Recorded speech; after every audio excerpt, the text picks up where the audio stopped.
Out of the silence, out of the light, grown from the seed of worship,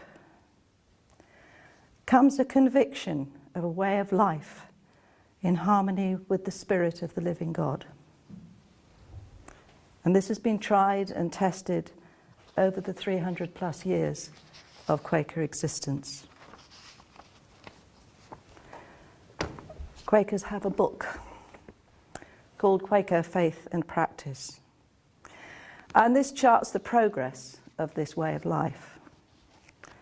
It's updated about every 25 years or so, because in our experience, the Spirit is not static. Whilst truth is eternal, its showing in contemporary life changes all the time. That's why I believe that you could call us a movement, because we move. That's what I like.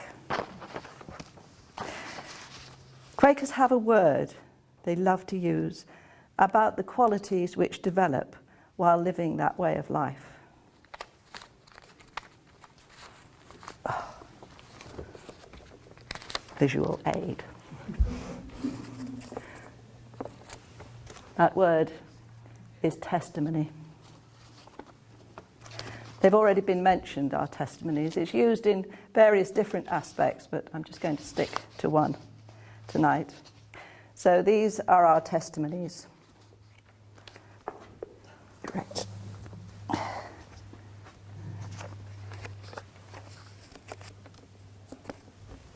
First one, they're not in any particular order, but for tonight, the first one is peace.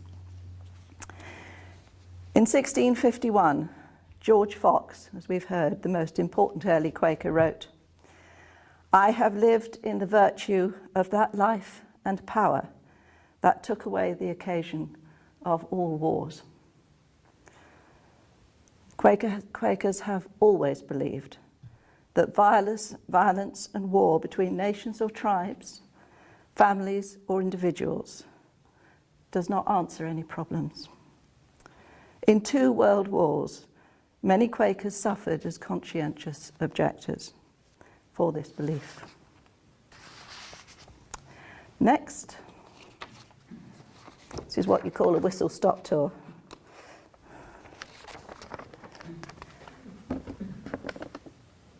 Honesty.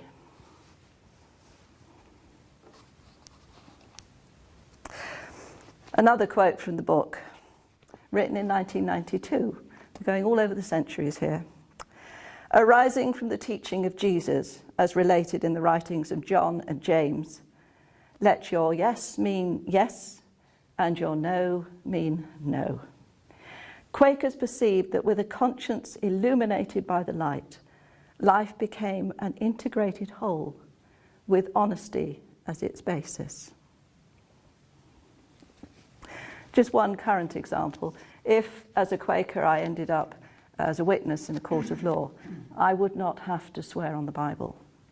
I could do what they call affirming. This is a long fought, what's the word I want? Privilege that Quakers had and still have, because it is recognised that our yes is our yes and our no is our no. It's quite a responsibility, that. So we moved on to number 3.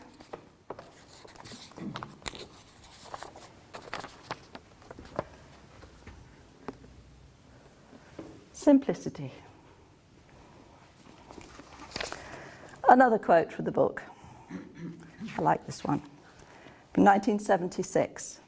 If you want chapter and verse, I can give it to you later. "If we think of simplicity as a spiritual quality which incidentally simplifies our lifestyles, then I believe it has relevance.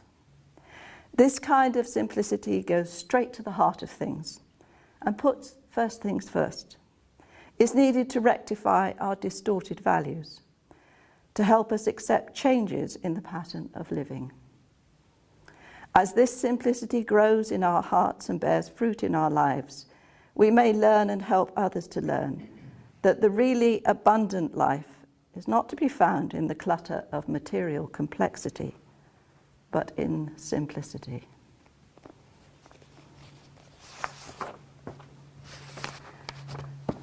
Number 4.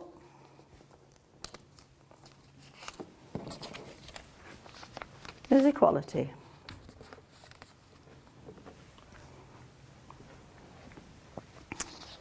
Equality. I searched and searched for a nice little quote from the book for equality. I couldn't find one. The trouble is that nearly everything in here is shot through with that principle. Sexual equality, racial equality, educational equality, financial equality, religious equality, and so it goes on. Equality is one of the pragmatic bases of a Quaker life. And as has already been mentioned at yearly meeting 2012,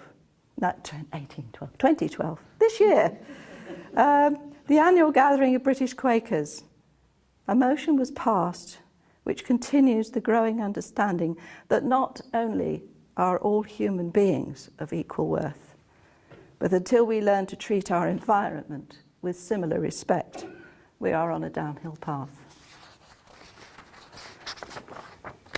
And finally, of the big 5, we have social concern. It would be very easy with these other 4 to become a little ingrown, in-looking society. But Quakers have managed not to do that. Just concentrating on all these great qualities could make us very inward-looking. But in 1682, William Penn wrote, "True godliness don't turn men out of the world, but enables them to live better in it and excites their endeavours to mend it." He set the agenda, which we've been following ever since. Scratch many of our well-known charities, Oxfam, Amnesty, just to name a couple, and Quakers would have been in their formation. And going round this room to find out who is involved in what could be a very humbling exercise. So I'll finish up with a little short story that most people know here, but 1 or 2 may not, about William Penn again, who became a Quaker, but he still wore his gaudy clothes and he still wore his sword. One day he met George Fox and said, well, in today's parlance, he said, "Is it okay to wear my sword? I've found it a useful deterrent from violence on occasions." And George Fox, in his parlance, said, "I advise thee to wear it as long as thou canst." Some time later they met again. George Fox said, "Where is thy sword, William?" William said, "I've taken thy advice. I wore it as long as I could." So, becoming a Quaker is just the start of a journey of discovery, a lifetime journey, as we discover what all these words mean.